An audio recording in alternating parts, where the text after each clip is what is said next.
All right, everyone. I'd like to welcome everyone here this evening. I'm Brad Karp. I'm UCL's Pro-Vice Provost for North America and also a professor of computer systems and networks. And it's really my pleasure to be here with all of you this evening to inaugurate UCL's Beams Heritage Science and Engineering Network. This initiative is noteworthy because it brings together different faculties at UCL, those of the built environment, mathematics and physical sciences, and engineering. And together, we hope that these faculties will collaborate to address pressing problems in the field of cultural heritage, which is a field with rich dimensions and a field of endeavor that spans these disciplines of these faculties. Cultural heritage is concerned with the protection and preservation of our planet's people's customs, practices, places, objects, artistic expressions, and values. And I'm particularly proud to note that UCL is a signatory to the New Haven Declaration, a document that UCL's President and Provost Michael Arthur and Professor May Kassar signed last year. And that document commits several of the world's leading universities, institutes, and organizations to work together on education, research, and advocacy on the preservation of cultural heritage.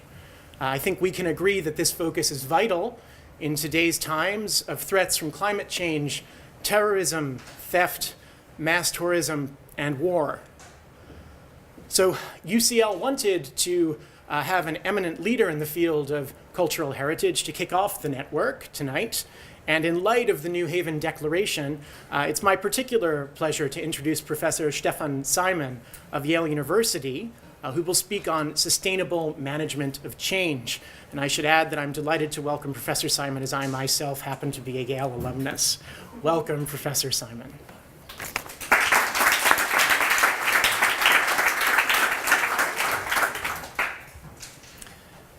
Thank you very much for the very kind introduction. Good evening. And let me start by saying that it's a great pleasure for me to be here and at UCL. I'm German, you will hear easily from my accent. I know May Kassar for many years as a leader in the discussion on cultural heritage preservation in Europe. When I was still struggling for Europe, still working for Europe, now I'm on the other side of the pond. But I think it's not exaggerated to say that what is happening here at UCL is a true lighthouse in the preservation of cultural heritage on many, many areas. And so it's a great pleasure to have you and Michael Arthur coming to Yale and endorsing the New Haven Declaration, but also to have you on board for the Consortium for Preservation of Cultural Heritage. And thank you very much for having me here.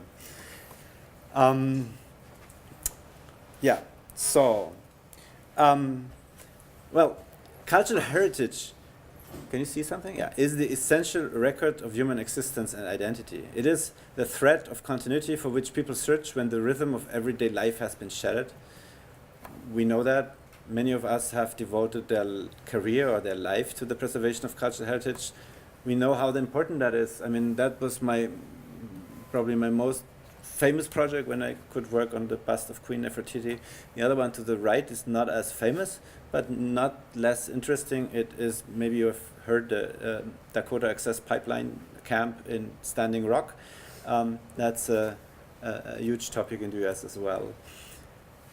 Preservation of cultural heritage is arguably one of the grand challenges of the contemporary world, similar to other grand challenges such as world health, environmental sustainability, climate change. It embraces tangible and intangible as such as also as movable and immovable components. It's in museums, collections, libraries, places of worship, sites, landscapes, entire cities. It is not just about art. I don't need to say that here, but when I talk to my normal audience, people think cultural heritage is all about Van Gogh paintings, and but that's not everything. That's, for example, also a Jewish cemetery in my home state of Bavaria in Germany, which needs conservation. And there is definitely a strong allegiance to world heritage, which is connecting people across all cultural and political boundaries. Like you can see here at Lake Louise, where every morning when the buses come at 9, you can't even make a photo anymore of the lake because so many buses are there. And cultural heritage is not renewable.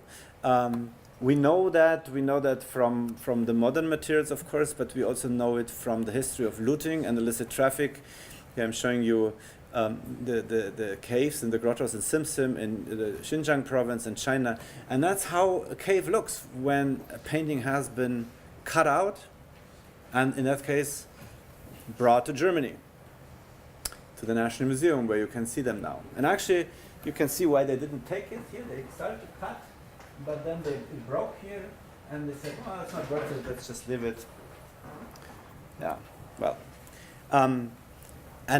Well, looting goes around the globe. I show you pictures from Peru, from Chanchan, but I also, from Timbuktu, when Al-Qaeda affiliates in 2012 came and burned the manuscripts and destroyed World Heritage like the Alpha Moya Shrine and others. So when cultural heritage is lost, we lose far more. We lose shared identity. We lose resources for development, prosperity, knowledge, creativity, sense of community, and in some cases, nationhood. And I'm very happy to say this week the World Monuments Watch has put Sukur on the watch list for the next biennium. You don't read much about that in the news. That's in the north of Nigeria, has been heavily affected by the Boko Haram. So any loss of cultural heritage is a loss of our common memory, impairing our ability to learn, to build experience, and to apply the lessons of the past to the present and to the future. And I also want to say that the destruction of cultural heritage is inseparable from the persecution of people, and therefore a humanitarian imperative. I'm often asked, why do you care about your stones? Why do you care about Palmyra? Isn't Syria the example that you have millions on the run, that you have hundreds of thousands killed? And for me, these are two sides of the same coin. Of course, human safety, human life is the imperative. But the moment this life is safe, people search for their identity and search for cultural heritage. You can see that after earthquakes.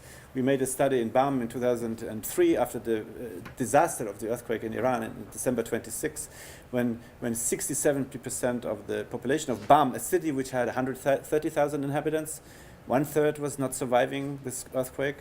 When they said, we want the Argebam, we want the citadel to go on the World Heritage List, we want this to be reconstructed. And this you can see in Nepal, this you can see in Syria, and everywhere else. Well, sometimes memory is contested. This is the Lewis and Clark Memorial, actually to Camp Disappointment, the northernmost point reached by Lewis on his Maris River exploration. That was after the Louisiana Purchase, and that is in Blackfeet country. Actually, it's a highly symbolic photograph because you can see the railway which went from the east to the west and was conquering the country and going through Blackfoot country. Another site which I just recently discovered. It's the site of Choco Bottom in Richmond, Virginia. Just by chance, didn't turn into a parking for the University of Virginia. Just left to the I-95 in the middle of traffic. This is Lumpkin's Jail. This is the burial ground. This is also known as Devil's Half Acre, which was active from the 1830s as the largest hub of slave trade in the United States after New Orleans. That is more or less, what we're talking about. Let's look back to history and, how heritage science or how preservation of cultural heritage came about in my home country, in Germany. And it actually starts probably with Rudolf Virchow, who was asking to include every known and available science in the study of antiquities when he founded the Anthropological Society in 1869. Very soon after, my predecessor as director of the Radkin Laboratory with the National Museums, Friedrich Radkin, was hired in 1888, directing the first conservation lab at the museum in the world, the world's oldest conservation lab. I'm a little bit careful to say this in London, right, with the British Museum, but it took like 40 years to catch up with the Germans. At that point, now, of course, you are ages ahead. We only talk about past glory. That's a view in Radkin's laboratory, and at that time, scientific analysis, that was photography, right? And then came X-rays. I mean, that's an overview what kind of methods did we have in 74, and what kind of methods do we have at our disposal today. It's quite different. That's, X-ray imaging at the Royal Institute for the Cultural Heritage in Brussels in 1974 was almost the only one, photography.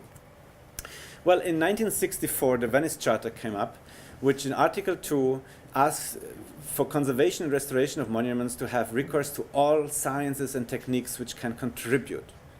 And doesn't that sound like Rudolf Virchow's words like 100 years earlier? I think it's like a copy-paste thing, almost.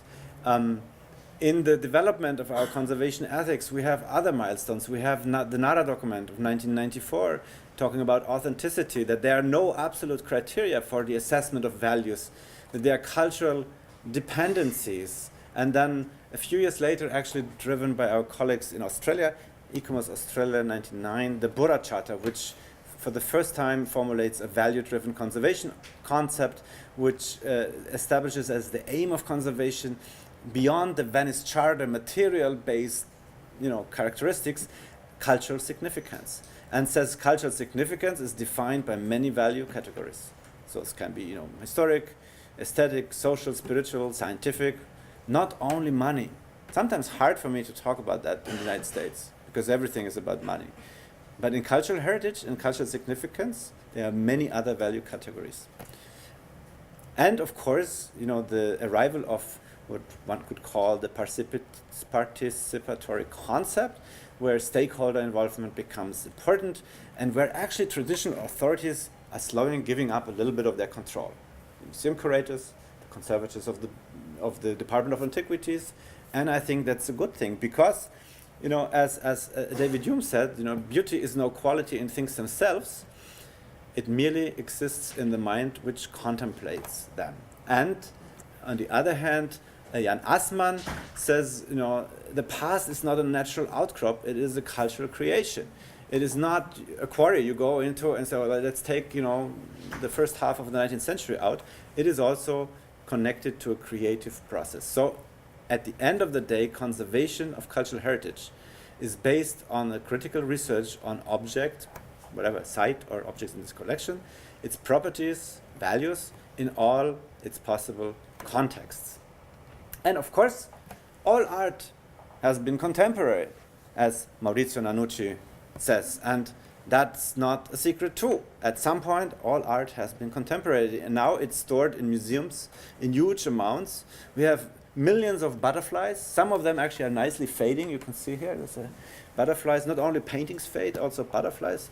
We have a huge challenge with our materials of the 20th century, like Dwarf Happy here from the Disney animation cells, 1937. Not only flaking the paint off, but also warping and deformation of cellulose acetate.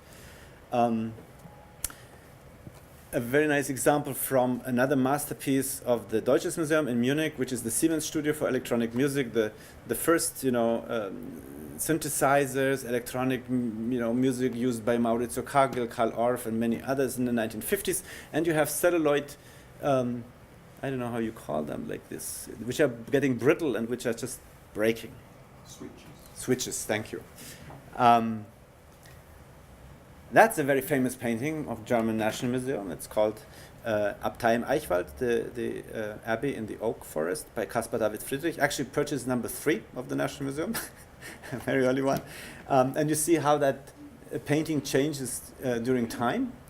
The varnish gets yellow, the smalt color comes up, and that's what we have in our museums. These kind of materials we have in our museums. Well, stakeholder involvement. Sometimes it's worth to ask the children what they really think should be preserved in the museum, and I like this very much. This child wrote, I think glue should be in the Cooper Hewitt Museum. That's a very nice museum affiliated to the Smithsonian in New York. There are the reasons you should put glue because of good design. And first, glue is helpful when you need to glue something. I think that's really, it's really quite a lesson. And next, glue is very sticky. And last, you can use glue in crafts and arts. Thank you for putting glue in the museum. Now that's what people attribute significance to. Well, and we talk about values. Of course, scientific investigation analysis is adding value to an object. The object is not only, restoration and conservation is actually adding to the value pie. You get more information, you get more knowledge. We didn't spray paint Queen Nefertiti. It is a video holographic analysis of not adhering rendering layers. Or the enamels by Nicolas from Verdun, which is in a very famous object in Cologne Cathedral, seen by 5 million visitors every year, the three Magi shrine, or the shrine of the three kings, allegedly containing the bones of the biblical Magi, but I wouldn't hold my breath for that. RTI, reflection transformation imaging, 3D documentation of a very famous tablet, the so-called Pythagorean tablet of the Yale Babylonian collection, which is showing that Pythagoras came many, many hundred years after a schoolboy in Mesopotamia was already demonstrating that his sentence is true. Sometimes objects are also losing value when they come in our laboratory. These especially, so some unfortunate investors paid millions for these paintings by Max Ernst, Pechstein, Campendonck, Fernand Léger, André Derain. When they came in my lab in Berlin, with some analysis, they were attributed to what is now called the largest forgery case in German history, the case of Wolfgang Beltracchi, which was 2010, 2011. Still nice paintings, but not anymore 4 million or more. And in the current discussion, I don't know how much you follow the discussion in Germany about the Humboldt Forum. The current discussion on post-colonial issues, which is actually affecting all the large Western museums. Finally, it seems that the importance of provenance studies has been recognized, but I'm saying it's only one side. The scientific analysis of fakes and forgeries is the other side of the same coin. And all of these objects which you see here entered the lab as expensive originals, but left as modern. Actually, this head in the middle was 1.6 million euro. All of these objects came as expensive originals, but left as modern copies of fakes. Don't buy bronzes from Benin, unless they have been really personally taken by Baden-Powell. Many things which came later are copies. Actually, I would say 95%. We also need to protect the information. The 10th agents of deterioration, dissociation is an important factor, and if we lose information, of course, we also lose value. I now want to go into a side topic, which is the fourth industrial revolution, the digital age, and what it means for the preservation of cultural heritage. Well, Robert Bewley from the NMR project is here from Oxford. I think you know what is the potential of the digital age for recording, assessing change in our archaeological landscape. This is an example, it goes quite often through the media. This is how Europos Dura, or as the Americans call it, Dura Europos, is called in 2012. And you see already looting holes in the site. It's in Syria. And in 2014, you see the landscape changed into a real Swiss cheese. We are now counting more than 3,500 looting pits. And some people say the site has been looted into oblivion. What also I think is important to say that this photo is from the summer of 2014. ISIS came there in the fall. So we're talking about looting which is not related to ISIS. I think this is important to mention because quite often people say ISIS is the number one force for looting, which is definitely true. They are an important force, but Azor and other groups say about 20%. And everybody else is also involved in that process. We come back to the nice cemetery which we're working on in this remote Bavarian village. Sometimes I'm thinking I'd really love to fly my drone, but it was so nice before we didn't have a drone, and now I think within a few years I will not be allowed to fly it anymore. But there was this nice window where I could document sites from flying a drone, and I want to show you these possibilities, with the data. And this is a very nice stone of a guy who came back. He came actually from this little village in upper Bavaria, north of Bavaria. His name was Josef Sachs. He was a teacher. He was a friend of Markus Goldmann. and his son actually later became the founder of Goldman Sachs. And he was sick, and he came back to his village, and he died. And it says Joseph Sachs aus New York, and he died here in 1868. And with these stories, you can collect. This is actually a project we do together with school children from Germany and from Israel, and you can collect a lot of information besides the materiality, besides the stone, besides the weathering of, because we are losing these inscriptions anyway, right? We have to document them; they are washed away. So that is another one. I think I should go a little bit faster because I don't want to make this a scientific lecture on ultrasonic velocity testing, actually, which is my background. This is what I did for the first 25 years of my life before I was going into the sustainable and these other areas. But yeah, you can test marble and the strength of marble with ultrasonic velocity testing, and you can get all this information. You can map it 3D. You can, in that case, for example, you can say, well, that's kind of okay, but there is a problem here in the wings. You know, when you have a danger of breakdown, even a small mechanical stress can cause the whole wing to break away. And this knowledge and this information in the digital age, you can actually bring together in a program or an open source platform called Cherub, where different researchers can collaborate with their various approaches to cultural heritage, from ultrasonic testing to the history to the names and so on. Another example is this one, which is an animation. You see like little red dots appearing of the American public sculpture. On the left on top, you see when. I hope they are getting more. So, over the centuries, how with the GIS coordinates, it's a database of the Smithsonian. With the digital humanities and with the program called R, you can actually make these animations. You can find out when the sculptures actually were made. And if you look carefully, you even could tell that there might be some kind of similarity between the results of the last presidential elections and the position of public sculpture in the United States. But you can also ask other questions. For example, what kind of material? And you see the US wasn't really a rich country, so there were not bronze. It's not France, it's not Italy. So there was a lot of stone. Bronze comes later. You can ask what are these actually objects consisting of? So if you are interested, the Cherub program the software is available on the Department of Computer Science webpage and at Yale, and the source code also available on GitHub. What we should not forget in the question of the digitalization and the access is that we are talking still about what is called the digital divide.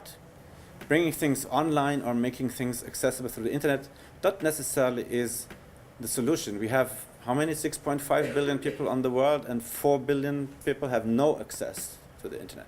I think that is also greatly connected to the gross national income, right? I mean, poor countries, no surprise, have less access to the internet. I'm going to tourism now. Tourism, which is has a good side for heritage and has a bad side for heritage. But one thing is clear, it is one of the largest and fastest growing economic sectors of the world. Probably 9% of global GDP, 1 in 11 jobs. That's quite a lot. Global tourism arrivals are like 1.2 billion in 2015. International tourism sector is 4th behind fuel, chemical, and food. 6% of global exports, higher than cars. Imagine how difficult is that for a German to say. Higher than cars. And you see the visitors at Sacred Plaza in Machu Picchu. You cannot make any more photos there. Just you and Machu Picchu is impossible. Or, there. More than 40% of all World Heritage Sites are in Europe. 7 of the top 10 countries of tourism arrivals are in Europe. France still the most popular, 80 million visitors from abroad every year. So often neglected, I would say, cultural heritage is also a strong economic driver with lots of risks. I showed you Machu Picchu. Machu Picchu is in an earthquake-prone area. If you have been there in Aguascalientes, where they're building hotel after hotel on areas where there will be a landslide, if not today, then tomorrow, we're also talking about a huge risk connected to tourism. But museums, Januszczak already in 1955 said there's no boom in museum building, it's an orgy. I mean, we're just building museums all over. This is how the world museums developed since 1972. We had 24,000 museums, and we just increase every year globally, and in some areas like China at a much faster pace. A lot of discussion about the Green Museum. This is also something very close to my heart. I actually initiated a roadshow in Germany, which is called das Grüne Museum, to incorporate sustainability columns, which are, financial one, which are the economic one, as I said, financial one, the environmental one, the ecological one, and the social one. And which we in Germans, might be different here, but in Germany we go back to Hans Karl von Kallowitz and his invention of nachhaltige forestry, like sustainable forestry, right? Don't cut more trees than grow. And has been topic of many, many conferences at the Natural History Spinach Conference last year in Berlin, but also at my laboratory in Germany in 2013. It's probably the hottest topic, I would say, in conservation science, how to sustainably care for cultural heritage. And I should admit that for me that has been a purely technical problem for the first 10 years, until I came to Yale and realized that there's an entirely different side, and I come to this a little bit later, which is not technical, which is actually social, and which is maybe even more important when it comes to sustainability. That's, by the way, the beautiful Yale Center British Art, which is a wonderful museum built by Louis Kahn. Responsible and efficient environment control is the next short part in my presentation, is becoming essential, and that goes back. Actually, there has been, the first conferences have been here in the UK. It wasn't called Dialogues for the New Century, 2008 or so, but then also the Plus Minus Dilemma 2010 in the US. A nice example from beautiful building. You see the law school behind, but you see in front the Beinecker Library. And I just found this because a few days ago, came up again on the 14th of this October 1963, when the Beinecker Library was built. Doesn't it look like really modern, right? But it's 1963. And there are two quotes. Number one is, we want to provide the necessary protection, the climate, right? Necessary protection that these documents would endure another 2,000 years. Really ambitious, I don't know who would go today and say, well, this is a preservation horizon of 2,000 years.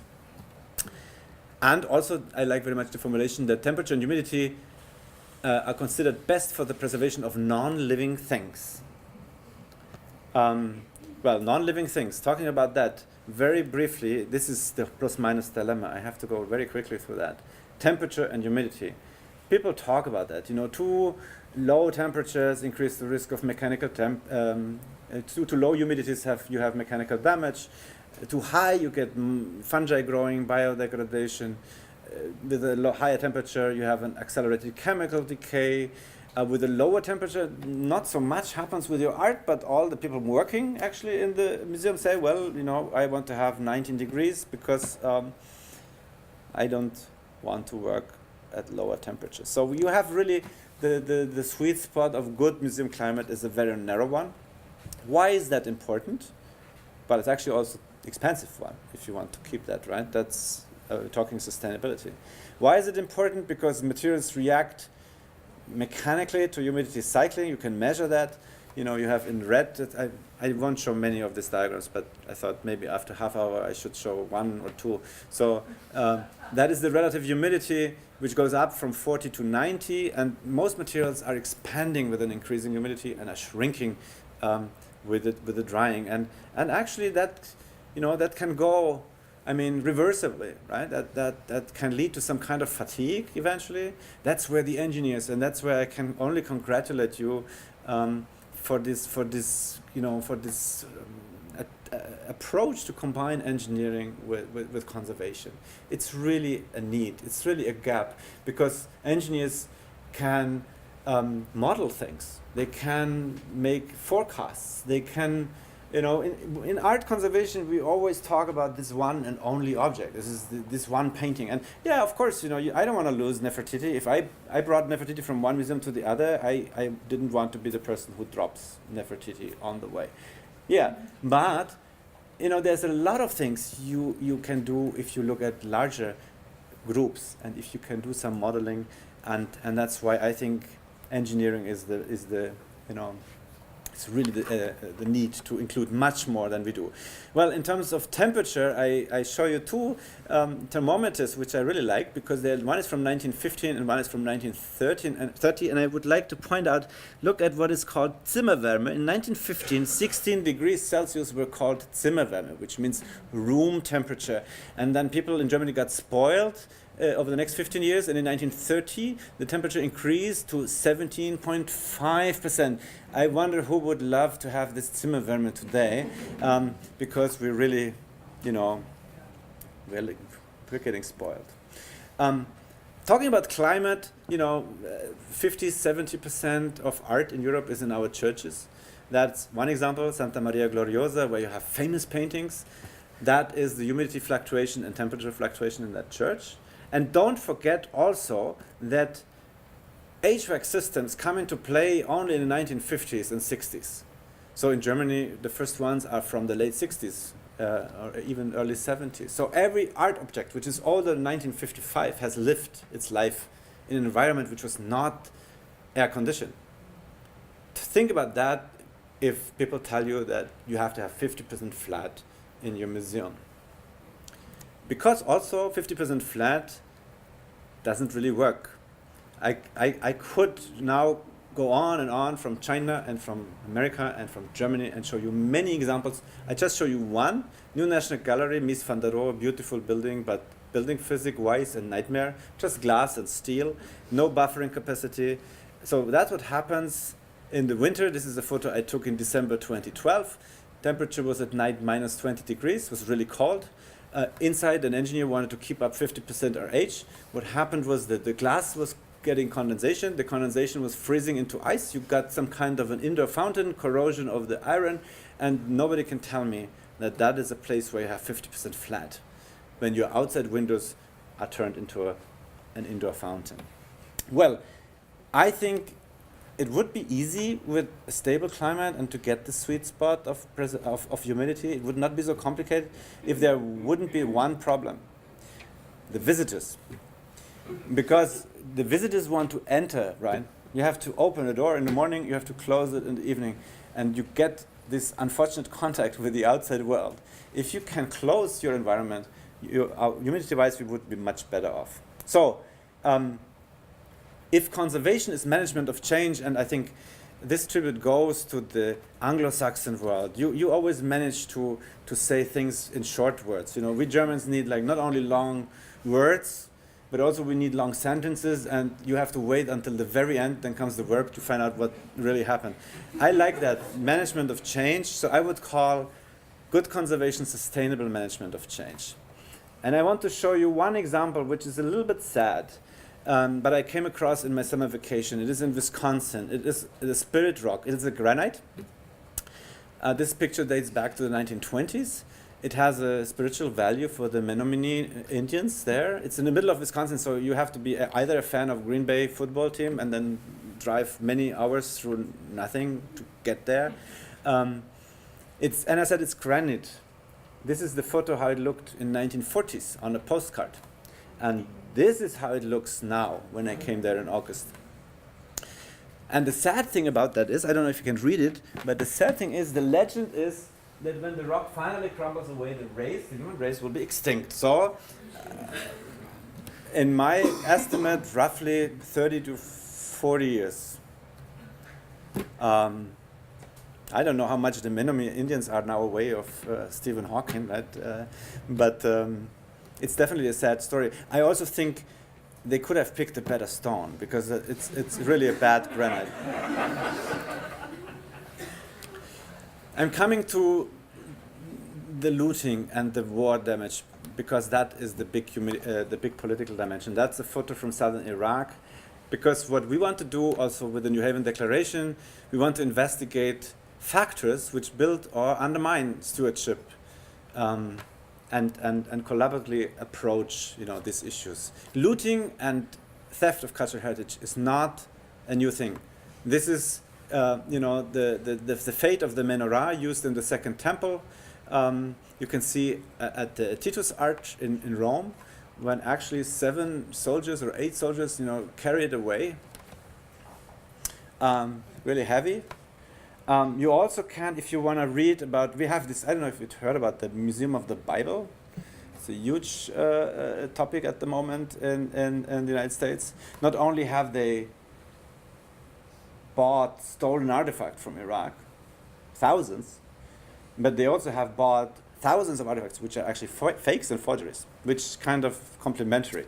But they say we didn't know, or we were naive, everything the Museum of the Bible people say in their defense, you can actually read in the second pleading of Cicero in the Gaius trial.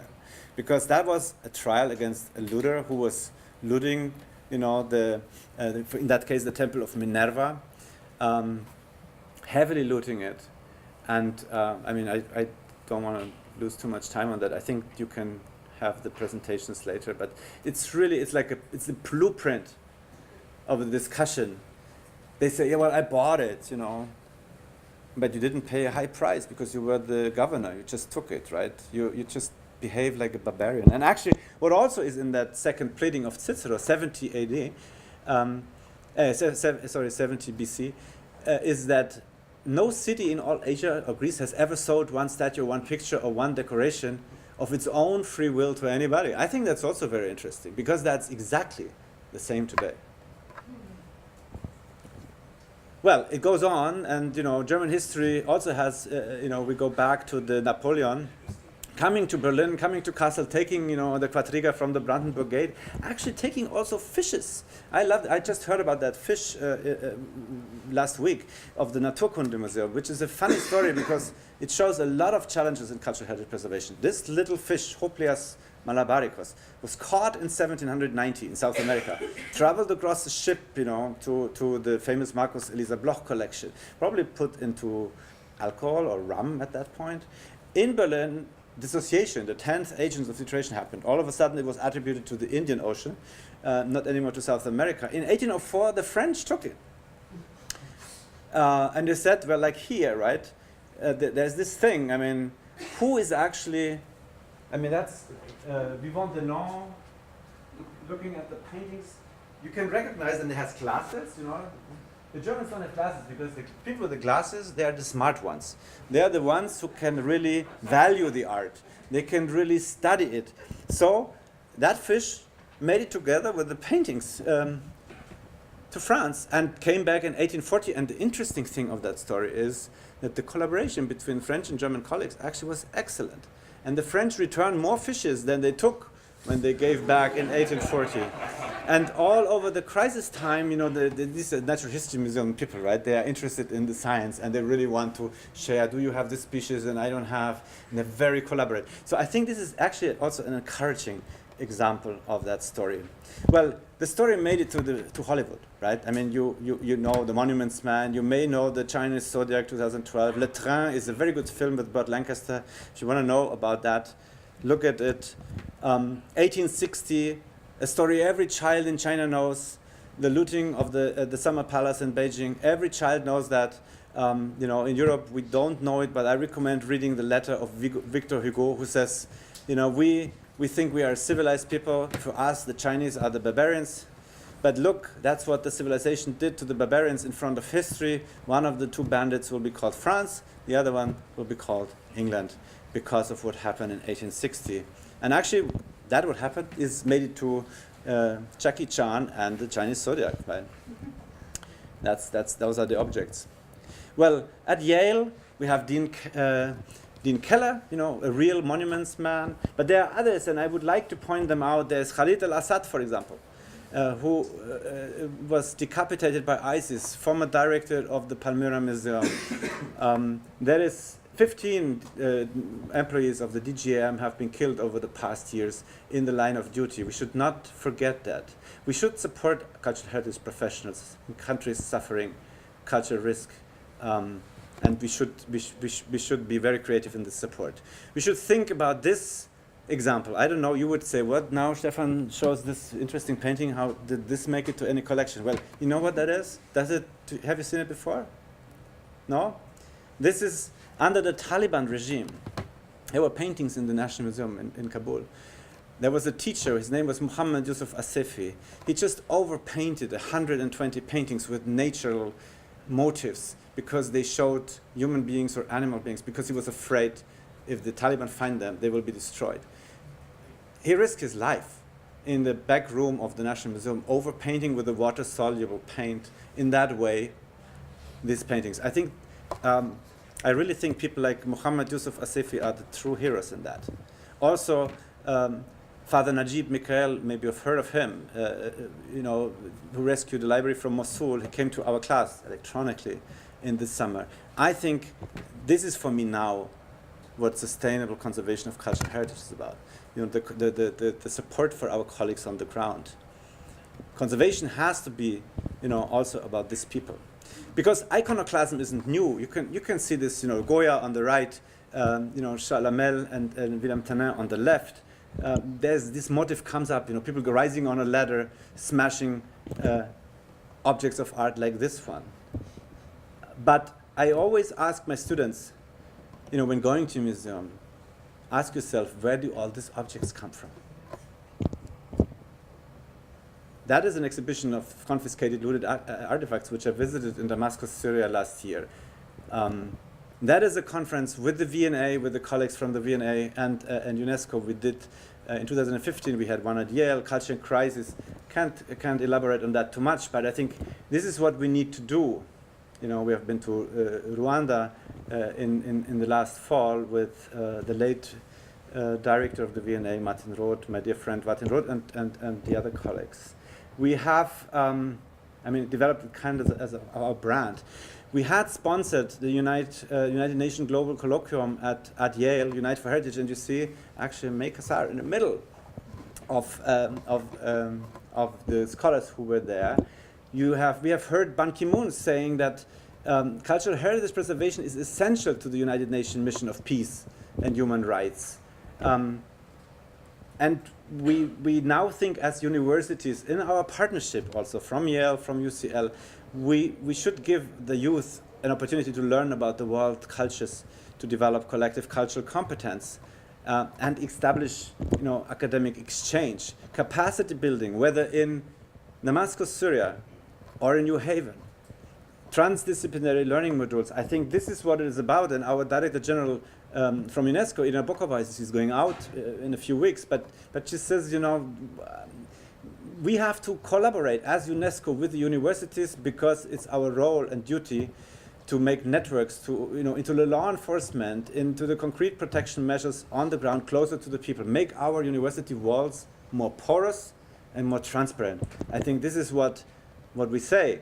And we are aware that Yale and UCL have a critical role in this. They can share knowledge, they can foster research and instilling respect for cultural heritage and diversity.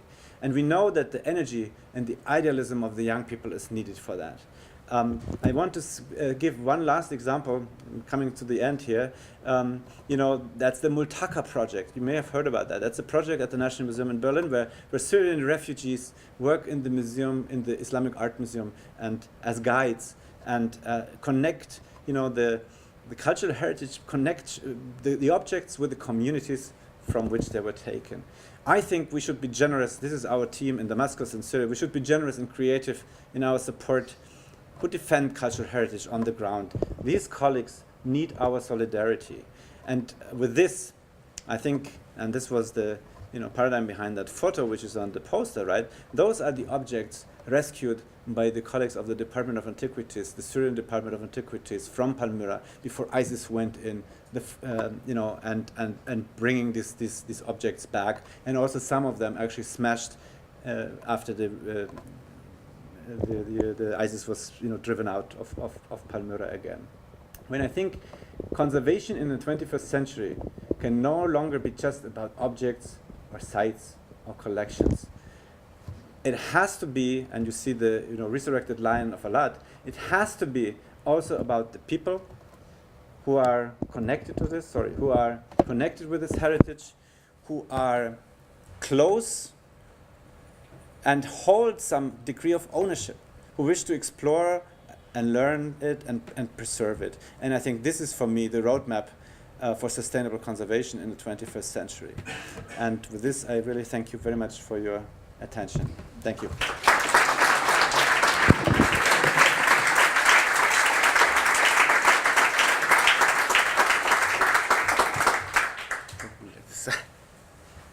Well, perhaps it wouldn't be too much to join me in thanking Professor Simon again for a most engaging lecture.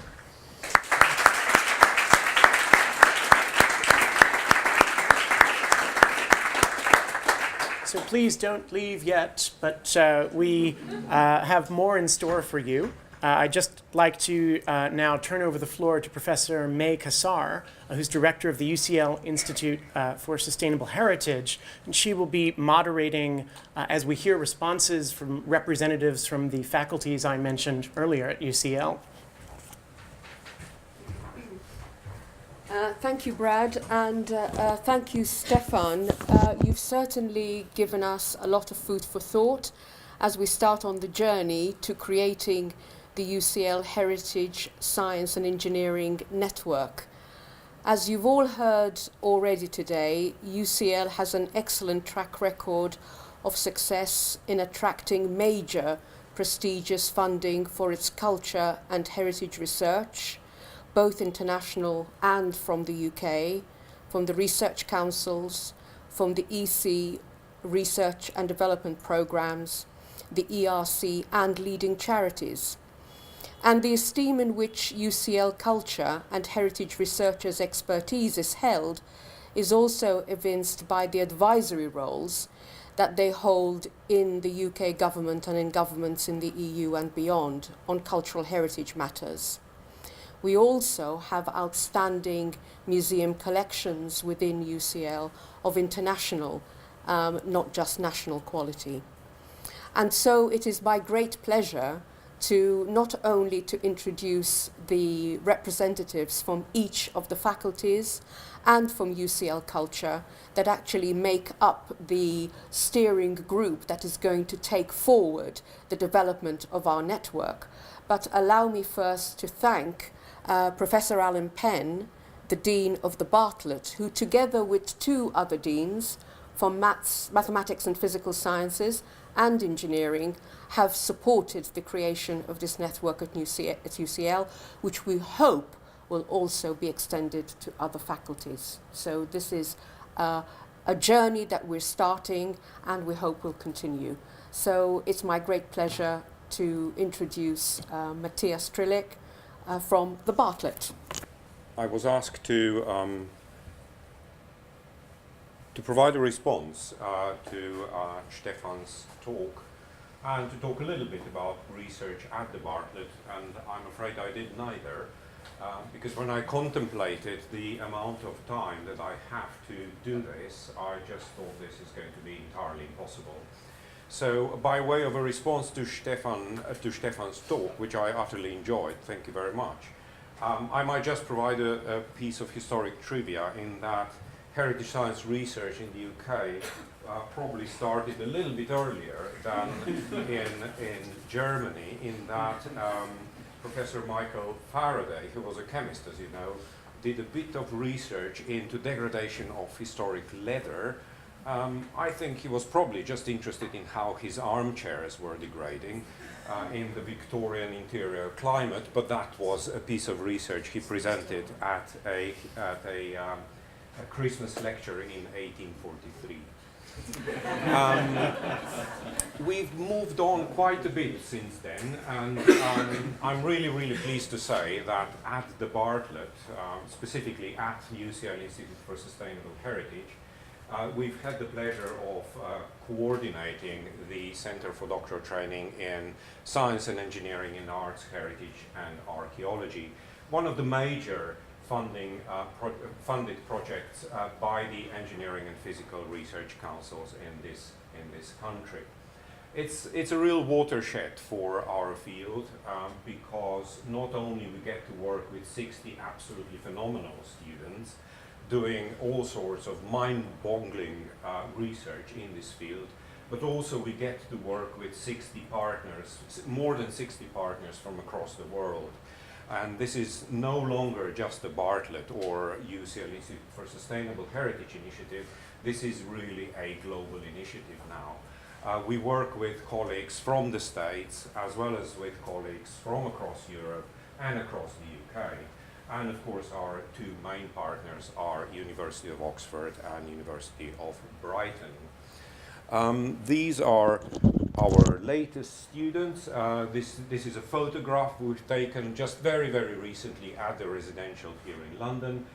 40 young minds working in topics as diverse as environmental monitoring, to robotic application of insulation materials in Victorian buildings, to imaging applications. So all sorts of heritage research in relation to materials, environments, and digital.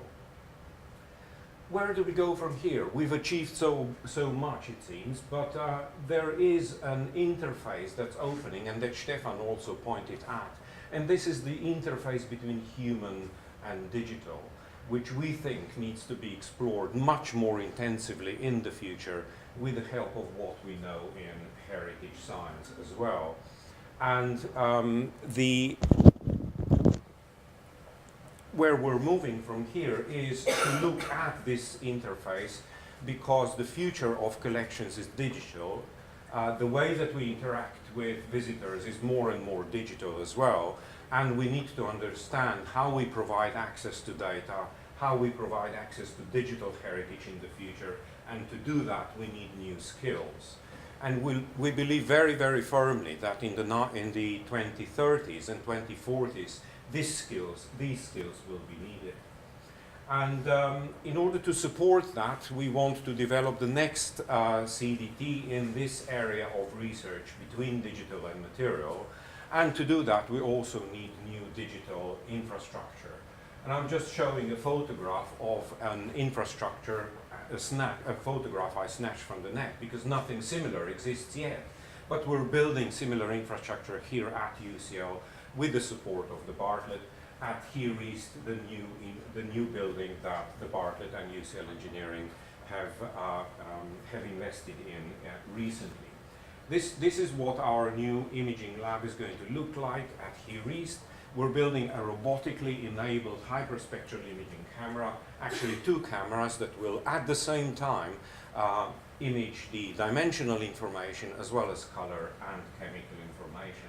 And I've been told reliably by our supervisors that the cameras and the robotic arm will not be knocking off heads from the sculptures.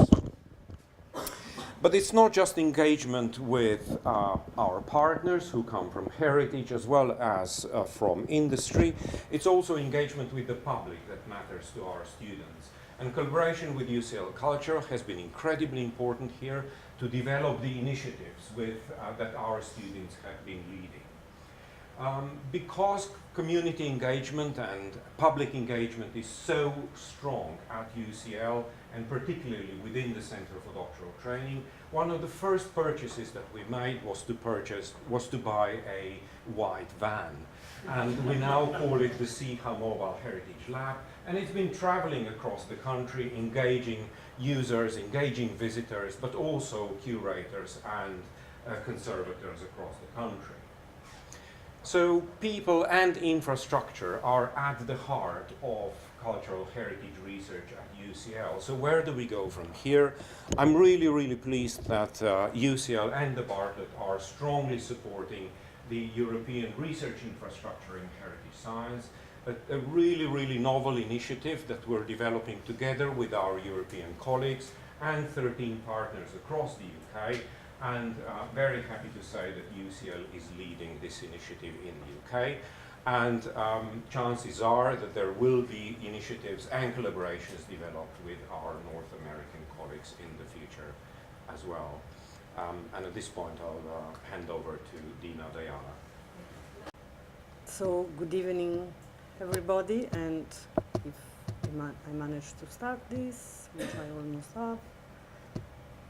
So I'm here to represent the Faculty of Engineering, if this one gets going, yes. And first of all, in order to add to the trivia contest, I can report that the first conservators in European history, it was Raphael, the painter, which was appointed by the Pope in 1503 to take care of the Colosseum. So that's sorted, and because I come from Rome, so I couldn't but be a bit campanilist about that, and about conservation and preservation. I just want to talk. First of all, I want to thank Stefan because he made the best advocacy of engineering. So I don't have to say anything at this point, not anymore. But just in case somebody still has some doubts about it, some of you here might recognize these as the vaults of the upper basilica of St. Francis of Assisi. And why am I showing something that was damaged 20 years ago and it might have fallen off into the archives? I'm showing this because I was in Italy just 2 or 3 days ago, and this was on the news because finally, after just about 20 years, in fact a little bit more than 20 years, there has been an official reopening of the basilica because finally they have stuck the last bit of mosaic. Well, not yes, it's a mosaic now, but basically of salvaged painting onto the vault. And then my question is, well, wonderful, exceptionally important, really an achievement. And this is conservation that has lasted and a preservation that has lasted a long time, that has involved engineers, painters, scientists, conservators, architects, a very large number of specialisms. But most importantly, I just want to, my mind just goes and wonder, is this then a case of authenticity? Yes, so Stefan was talking about what the Burra Charter and what the Australian Charter was highlighting as significance, and typically significance is what made the authenticity. But when we intervene as conservator and when we intervene to preserve something, what are we doing? Are we really undermining that authenticity, or are we in fact really making an effort to preserve? And so this is one part of the discussion, maybe, that we can add to what Stefan already said. And if I go one to the next page, then when we look at buildings and when we look at hazards and when we look at the effect of earthquakes or other hazards on the on our built heritage, then we also need to think about what happens to the people that lives in these buildings, and what is the priority? Is the priority preserving the building, preserving its authenticity, or is the priority preserving the lives of the people that are at risk from the building falling on? And so how do we do that? And we might try to, I didn't see your picture about ambient control, and this is an attempt to actually understand what happens to the buildings outside when we have a major flooding event, and really understand what happened to the fabrics rather than what happened to the internal environment. And of course, we just records, as you did, temperature and relative humidity, and trying to understand the effect on the actual brickwork and stonework, and understand whether this affects the structural integrity, whether this can cause actual damage and eventually threat life. Not in a case of a slow but long-lasting flood like this in the immediate aftermath, but in the long term. And as Mattia has mentioned, here is one of the things that we are doing now in these new facilities that we are launching hopefully next week. But a theorist is actually trying to recreate this condition in the laboratory to really understand the effect on buildings and fabrics, and then advise best on possible strengthening or possible retrofitting and mitigation. And again, when we go into retrofitting, strengthening, and mitigation, we need to use our best engineering knowledge to try to understand what is the effect that we have on even a little small chapel like this in the town of L'Aquila, which thank God was severely damaged but didn't collapse. And what can we do to keep it there, to preserve it, and possibly by inventing something quite engineered and using instrumentation together with the mechanics, produce a device that will allow to sustain the earthquake without really changing the way in which it behaves, and so trying to preserve the authenticity of it. And with this, I think my talk is over, except that I just wanted to outline that within the faculty we have indeed at our initial scoping email, I received quite a lot of feedback from a very broad range of different expertise within engineering, and a lot of people that are interested in being part of the network and contribute to conservation and preservation. Thank you very much. Okay, so my name's Tom Fern, and I'm a professor of applied statistics, which puts me into the Faculty of Mathematics and Physical Sciences. I think we've all interpreted May's instructions in slightly different ways. I'm sure she'll tell us afterwards who got it right. What I decided to do was first really to say thank you for a really inspiring talk. It's very difficult to follow a talk like that, and I won't spend long trying to follow it. What I thought I'd do was spend a few minutes just talking about opportunities within the faculty, and I find the idea of the network really exciting, partly because at the moment there isn't much collaboration with people in maps and heritage science, and it seems to me that there's an enormous number of possibilities, and they're just some of the possibilities. Measurement is one of the main themes in most physical sciences. I mean, it's a sort of standard statement that the big advances in science come when somebody invents a new measuring instrument.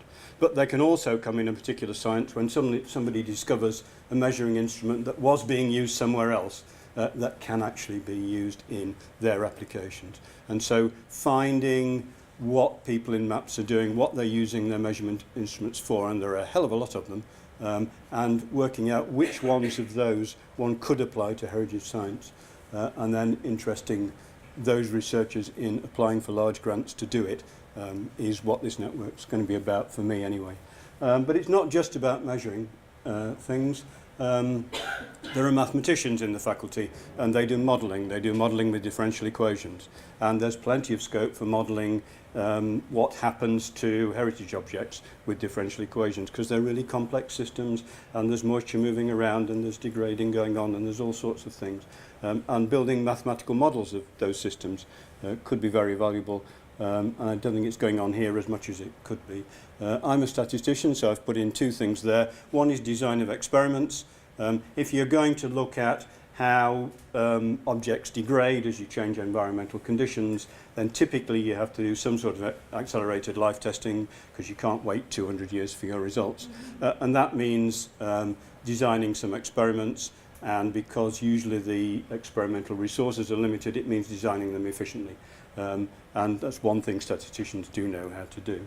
But you can't always do experiments. Sometimes you just have to do observational studies. You have to look at objects, you have to learn what you can about how they were stored, and measure the degradation, and try to infer from that snapshot something about cause and effect. And again, that's something statisticians are used to doing, for example, in the context of epidemiology. You measure lots of things. You can't do experiments to find out what causes diseases. You have to observe and try and infer. And it's very difficult, but there is a lot of expertise and it could be brought to bear on some of the problems in heritage science. And the question mark's the most interesting one. You know, what's going out there that I hadn't thought of that we could actually transfer. So I've got one other slide, which if I press the right button, okay, so you're going to wonder how a pig got in here. So these, half a pig. So these are photos from 2 research projects that I've involved in or have been involved in. On the left, there's someone in Cordoba in Spain measuring the quality of fat in an Iberian pig. And that's important because it depends what the pig ate, how much it's worth. And you can actually tell what the pig ate by measuring it with one of the instruments.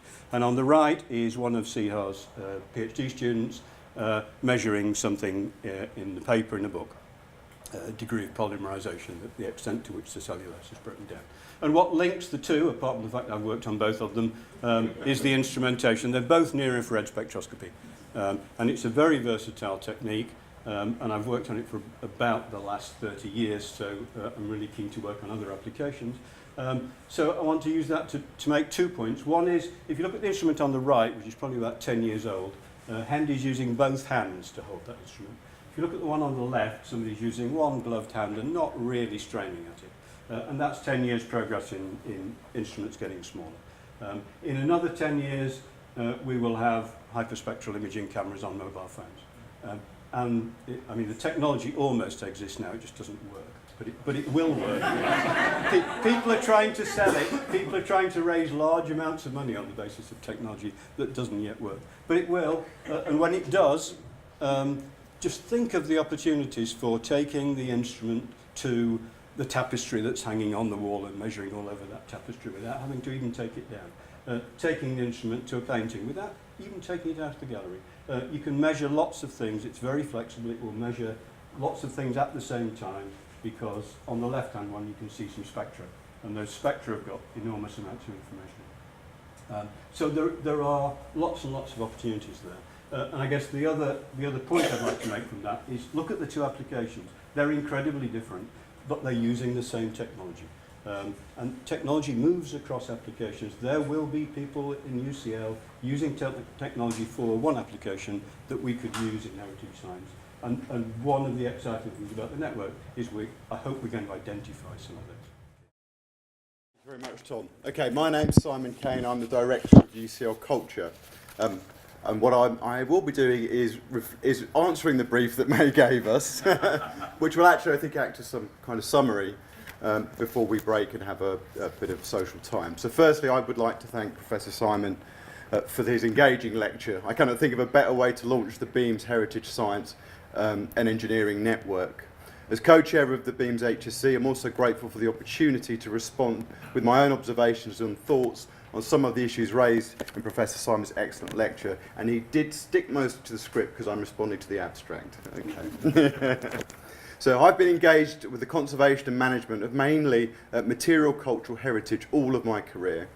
I've observed and contributed to some significant changes in approach and applied practice in the care and preservation of cultural heritage, including the shift away from intervention toward preventive methodologies and the associated concepts of monitoring, damage functions, risk management and benchmarking, to name a few.